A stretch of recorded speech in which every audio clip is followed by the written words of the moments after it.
Hello and welcome, Pokemon fans. There are those who call me Bard Breaker, and it's time for another Sunday Pokemon Challenge run. Last week, we were successfully able to navigate our way through Pokemon Heart Gold with just a Zubat, and that was the end of our October spooky Halloween-y themed episodes, so let's get back to something more normal this time. Now, I know it's been a while since we've done a Gen 5 run. I think the last time we did it was back in July, so let's jump back up this generational ladder and ask and answer the question, can I beat Pokemon Black by just using TEPIG? Now, TEPIG is, of course, the fire starter from this very generation, so we don't really have far to go for this one. We have a base stat total of 308, which puts us on par with Pokemon like Corphish or even Sinistea. We have decent enough stats in our HP and attack, but we have pretty meh everything else. Now our moveset though is pretty nice. Most of our moves are going to be physical in nature, so they take advantage of the higher attack stat. We may end up using some special attack moves though, just because of the same type attack bonus and higher base power, they may even out. I do see one absolutely awesome move on this though, so go ahead and see if you can figure out what I see here. Looking at the TM list quickly, we don't really have a lot of type coverage, but we do have some good moves to choose from though, including Grass Knot, which is going to probably be one of our only options to deal with ground Pokemon.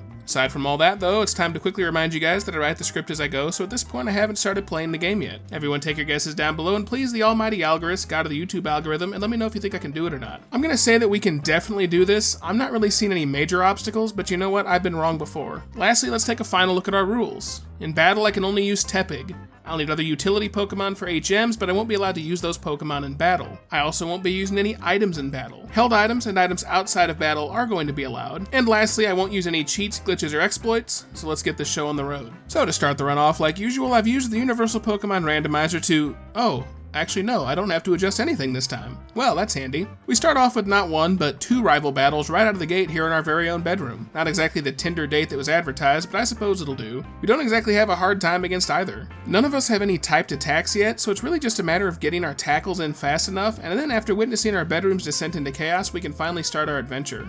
Our TEPIG is lonely in nature, so we have more attack at the expense of defense. I guess I'm okay with that. Our attack stat was already one of our strongest, so this just makes it stronger. Our ability is Blaze, which is going to boost our fire type moves by 50% if our HP falls to 1/3 or less of its maximum. That's a pretty awesome ability if we get to low health. After we take care of some of the obligatory rendezvous in town, we're given the chance to nickname our TEPIG. I take the chance to nickname it Steamed Hams. Patented old Skinner Burgers, old family recipe. You get it because it's a pig, so that's the ham, and it's a fire type, so hot makes steam, so steamed hams. I'll show myself out. Just outside of town, we stop and catch a Patrat for cut later though, nicknaming it Snipticus the 34th, long may she cut, and make our way into Ecumella Town. At this point, we clear up a disturbance outside the Pokemon Center, and we have our first rival fight against N. He only has the Purloin, so it's not too much of an issue to deal with, though we do get a timely critical hit to take care of it and win our next major victory. On our way down the road to the next route, we have yet another rival fight against Bianca, and she's no challenge at all, given that we have Ember now. Her Snivy goes down in short order. Her Lillipup also was no obstacle either. Be prepared for a lot of rival fights, they really cram a lot in this game. Speaking of which, we get to Strialton City, and we have yet another one against Sharon. He's more difficult since he does have the Oshawott that can really hurt us with Water Gun. We get a Tail Whip in there to bring down its defense so that our tackle can do more damage and bring down the Oshawott before it can put us in a real state of ruin with its Water Gun. Purloin lets us get a couple more attacks in, and our tackles bring him down with just enough health to spare, and another rival bites the dust. And we get to the Strialton Gym, and here they will always pick the type you're weak to, so we have to go against a Panpour, and unfortunately we're just not winning at this level. We're not doing enough damage to the Panpour, and it's got a massive damage to us. We're gonna have to level up a bit and try again. At level 16, I try again, and after getting through the Lillipup without incident, as it just keeps trying for workup, we then have to face down Oshawott. And just like the Lillipup before, it goes for a workup, allowing us a free tackle. We then get hit hard with a Water Gun and hit back with a Flame Charge. We're then given the benefit of a timely critical hit and then bring down the Oshawott and secure our first gym badge, and we can finally get out of town. But apparently before we can do that, we have to go collect some Moon Mist from the Masharna, which isn't too hard to do. Team, I honestly don't remember, so let's just call them Team Evil until I remember later. Don't pose much of a challenge to us, as Getza scolds them or something. Honestly, the bad guy plots are always the same. World domination, steal Pokemon, make bad pizzas, etc. It might as well be run by Amazon. After making our way up the road towards the daycare, we're met by Sharon, who challenges us, and unlike our last encounter where we had to level up, this time we just power over him with a few tackles and win the next of what has already been a vast surplus of rival fights. The random fights aren't done yet, as we have another Team Plasma fight. There you go, that's the name of the team bad guys I couldn't remember earlier. Which lets us access the cave a bit, where we catch a Rock'n'Rolla for strength later, nicknaming it Bicepticus the 34th, long may he lift, as well as a Pidove for Fly later, nicknaming it Flapsity the 34th, long may she fly, and proceed on into Nakreen City, where we immediately get the Charcoal, which is a held item to boost our fire-type moves by 20%. This will be crucial moving forward. Now it's time for the gym, but before we can enter, we have to have another fight with N, and his Timpole is just destroying us with Bubble Beam. Okay, time to grind, I guess. At just a couple levels higher, we level up to 21 and learn the move Rollout, and here is where the run should really start to open up for us. Rollout is a rock-type move that starts at 30 base power, but doubles with each consecutive hit up to 5 turns in a row. So if we're lucky enough to get up to 5 turns in a row, it will hit with a base power of 480. Now the drawback is that it is 90% accurate, so it can miss from time to time, and anytime we miss the attack due to paralysis or confusion or just a straight up miss, the power resets. But assuming we get a good rollout going, it can just absolutely mow down the competition. Case in point, we get a good rollout going here and we steamroll through N's team with ease now that we can enter the gym. But unfortunately, once we're inside, we find that Lenora really is just an obstacle and a half. This wouldn't be so bad if her little dog didn't have Intimidate to chunk our attack, and all of our attacks are physical, so we're kinda stuck. We're just gonna have to come back. I can't do enough damage in the time it takes her to chunk our already low defense with Leer and finish us with Takedown. It's time to grind. Try again at level 25, and it's still not working. But along the way of grinding, we stop and catch an Audino of all things for Surf later, nicknaming it Aquades the 34th, long may he swim, and we keep grinding. At level 28, we try again, and this time it goes much better. We flame charge our way through both of Lenora's Pokemon without issue. She was so much of an obstacle up to this point, but just a few flame charges get us past the Watchog and secure our second gym badge. Clearing Team Plasma out of Pinwheel Forest proves easy enough, but we do pick up the TM for Grass Knot along the way. This will give us some much needed type coverage. After crossing the needlessly long bridge that has absolutely nothing on it, why is this even here then? We make our way into Castelia City, where after cleaning out some more Team Plasma grunts, we take on the Bug Gym. And given that we're a fire type, we quickly burn his bugs into the ground, and for the first time this run, we secure our next gym badge on the very first try and move on. Afterwards, we have yet another rival fight against Bianca on our way out of town, and we quickly flame charge our way through her entire team. What is the point of having all these rival fights if they don't serve as an obstacle in the game? Honestly, these games are so full of filler. And speaking of filler, here's yet another goddamn rival fight just around the corner with Sharon.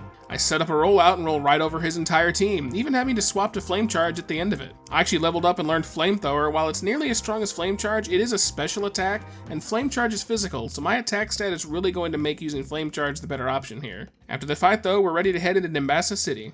Once there, we take a whirlwind tour of events. We start by defeating more obligatory Team Plasma grunts at the town entryway. We play Dress Up with our Tepig. Doesn't he look just fabulous? And then we go for a nice, soothing, romantic ride on the Ferris wheel with N. He confesses he's the leader of Team Rocket, Plasma, after which we defeat him in a Pokemon battle for plot reasons, I guess, and then head to the gym. And after several attempts, I decide we're just not quite there yet. We're close, but we either need some more HP or some more damage output. Even using Defense Curl, which doubles Rollout's damage output, we're still not quite getting what we need. We're just gonna have to level up a bit. Let's try again. So along the way through the grinding, I stop and catch a Gothita for Flash later, nicknaming her Flashelius the 34th, long may she shine, and then try the gym at level 38. And it still takes a couple of tries, but we manage to go in using Flame Charge over and over. She still hits hard with Volt Switch, but once she knocks us into the red, our Blaze ability activates, which boosts our fire attacks. That extra 50% boost gives us the edge we need to finally secure our 4th badge, and with that, the first half of our badge case has been filled. Just outside of town, we have yet another rival fight against Sharon, and it's an easy sweep with Rollout.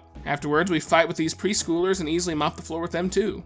Once we make it to the next town, we're immediately yelled at for somehow letting criminals get away, forced to go find them instead of having the police do it, and then being told the gym leader just let them go anyway after having forced us to find them in the first place. Well, that was a great use of our time. Good job, Game Freak. In any case, it's time for the ground gym. And even with Grass Knot on our side, we're just not quite doing it. He can hit us pretty hard, and our special attack stat is much lower compared to our physical attack. Let's try a few levels and try again. At level 48, we try again and get a one-shot on his Crocorock with a Flame Charge. Palpitoad takes one because I wasn't paying attention, hits us hard into red health, and then goes down to Grass Knot. Excadrill is last, and it goes down to a Blaze boosted Flame Charge with ease. After defeating Clay, we have yet another rival fight immediately after with Bianca, but she's almost not worth talking about. We easily roll over her entire team, though she does give us the HM for Fly. These rival fights really aren't that interesting to talk about, but I feel like you guys should at least see just how many we have to deal with when you play through these runs. Navigating through the cave on the way to Mistralton City, we find N waiting by the exit. We Grass Knot his Bulldor, then Flame Charge the remainder of his team and make our way into town. I gotta say, Tepig has been porking along quite well. After navigating up the needlessly long tower just to tell the gym leader to get her butt back to the gym, we cannon our way up to her platform and she's an easy sweep with Rollout. Her team is all about flying Pokemon, which are weak to rock, so our already strong Rollout is going to do double the damage. We aren't weak to her acrobatics either, which is always a helpful attribute to have on our side.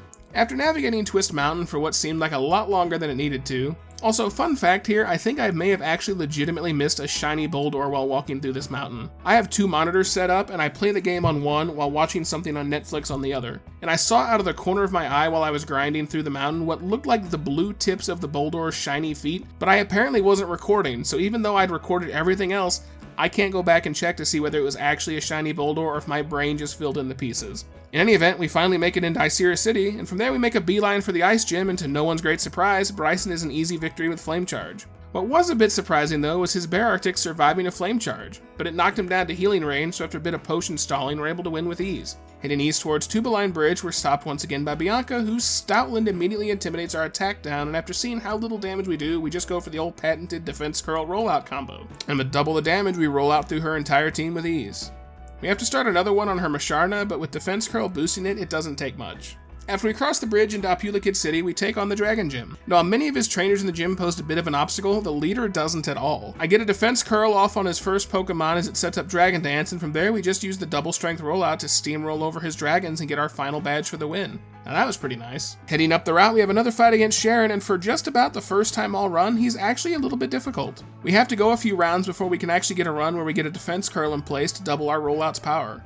That allows us to get past the Samurott and bring down Sharon, who for the first time was actually pretty difficult. Once we scale Victory Road without incident, we make our way into the Elite Four, and we promptly lose over and over to Chantel, the Ghost Trainer, immediately. Well, that's not encouraging at all. Marshall isn't happening either. Alright, it's time to level. So the best spot I think to level in this game is right here in Victory Road next to this doctor. It's slow because we have to heal every time we face a Boldore, but eventually at level 75 I try again. And even here, we're just not doing it. Chantel has a Golurk, which knows Earthquake, and Marshall isn't any better either. Man, we're not having much luck here at the Elite Four. Maybe if we reevaluate our strategy, we can come up with something better. After a painful amount of grinding to get up to level 85, we try Chantel again, and after some failed attempts thanks to missing or cursed body disabling it, we get a run where we can Defense Curl on the Kofagrigus, and from there our doubled rollout is enough to sweep through her entire team thanks to no activation from the Jellicent's ability. Though, can we just appreciate a Pokemon's rollout being disabled? That's like something out of Overwatch with Sombra right there. How she can hack a McCree and it makes him forget how to do his combat roll. Whatever, Pokemon, whatever. Next up is Grimsby, and wouldn't you know it, he's just flat out impossible too. Scrafty resists our rollout, as will the Crocodile, and we just can't use our win button to get past him. Flame Charge will work for the Scrafty, and Grass Knot will just have to land for a crit if we want to one-shot the Crocodile, but even getting level 100 is really not going to help a lot, because Grass Knot inflicts damage based on weight, so I'm not sure leveling up's really going to change it all that much. We might be screwed here. But finally, at level 95, I get back to Grimsby again, where we can finally two-shot the Scrafty with Flame Charge. Crocodile finally goes down to 1 Grass Knot. Liepard goes back and forth with some potion stalling, but eventually we Flame Charge the cat down too, and last out is B-Sharp, which being Steel goes down with ease. Next up is the Psychic Trainer Caitlyn, but unfortunately we've got our win button in tow, so a quick Defense Curl boosts up rollout, and then we bring down her Reuniclus, Gothitelle, Masharna, and Sigilyph, and now we're 3/4 of the way through the Elite Four. Finally, last up is Marshall, the Fighting Master, so we really aren't going to be able to use rollout here. So I have the Charcoal equipped to boost Flame Charge. Throw goes down to 2 Flame Charges, Salk Potion stalls us for a good long while thanks to its Sturdy ability, while Conkeldurr hits amazingly hard and drops us to just 2 HP. Finally, Mindfu is the last out, but we outspeed it and one-shot it for the win. With that, finally, at level 95, we're past the Elite Four.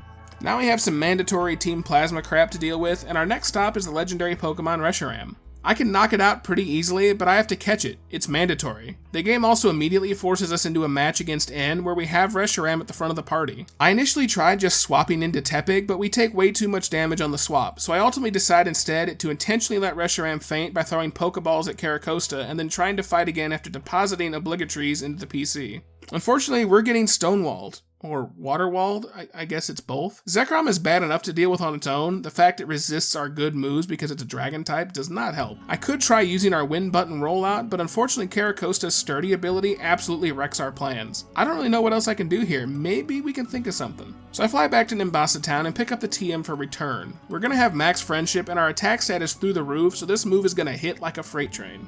I also at this point decide to actually replace rollout with Will-O-Wisp at the suggestion of my fiance, who insists on its benefits. Zekrom is out first, and we miraculously land our opening Will-O-Wisp, which not only burns Zekrom, but halves his attack as he hits now weaker on his Fusion Bolt. We bring it down to half with a return before it heals, removing the burn after setting up a light screen. But with that, we're able to get 2 more returns in to bring it down. Caracosta is next, and we break the sturdy with a burn from Will-O-Wisp, and it hits a weaker Stone Edge now, and goes down in 2 Grass Knots thanks to the weakened state from Light Screen. Archeops is out next, and we bring it down with 2 returns. Kling Klang is next and goes down to a super effective Flame Charge. Zoroark is next and goes down to 1 return, and finally Outlast is his dessert, but it melts down to 1 Flame Charge, getting us past N. But the game still isn't over yet, because we have an even bigger team, whatever they're called, boss to face. It's time to face Getsis. Before we go in, I swap my charcoal out for a normal gem. It takes many tries, mostly due to those opening Cofagrigus never missing Toxic, despite its 10% chance to do so. But eventually we get a run where he uncharacteristically uses Protect first, which we follow up with a Flame Charge before taking a Shadow Ball and bringing him down with another Flame Charge. Buffland is out second, but thanks to the normal gem granting our already beastly return an extra 50% boost, we bring it down in 1 shot. Out next is Seismitoad, but it's ground water, so it goes down to a single super effective Grass Knot. After that was B-Sharp, which goes down to a single super effective Flame Charge. The beastly statted Hydreigon is out next, and we hit it hard with Return, and it hits pretty hard with Surf, which it can somehow learn.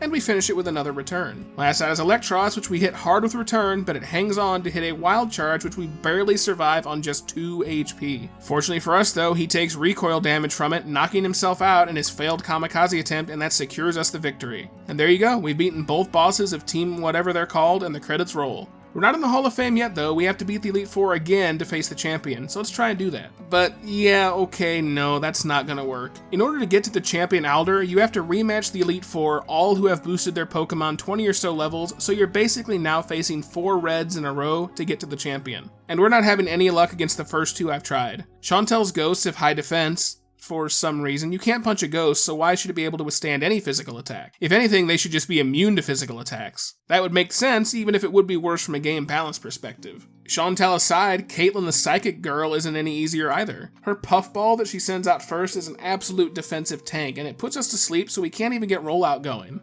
She is actually easy enough to get past at full health, but then we can't one-shot the Metagross without a crit, and it can one-shot us with a normal Earthquake. Those 2 members of the Elite Four aside, we're also going to have to deal with Marshall, and he's also got several Earthquake users on his team that will certainly not go down to 1 shot, as does Grimsby. Yeah, as much as I'd like to, there's really no way to get through this Elite Four. Doing it with Braviary was one thing, it had beastly American military stats, but this pig is more representative of the average American, fat and weak compared to the big schoolyard bullies at the playground. It's sad too, because if we could just get past the playground bullies, the principal is a pushover, and we could waltz over him with Flame Charge. Yeah, I'm gonna call it here. I don't see a path to victory here at all. I checked our hidden power typing and it's poison, which is basically borderline useless. The only way I can really get through this is possibly with double team, but it's not worth the hours of attempts necessary to beat 4 reds. Maybe someday I'll come back and do a revisited series where we try outlandish things like that, but not today. So that's all folks, thanks for watching. Hope you enjoyed steamed hams. Good old fashioned Skinner burgers.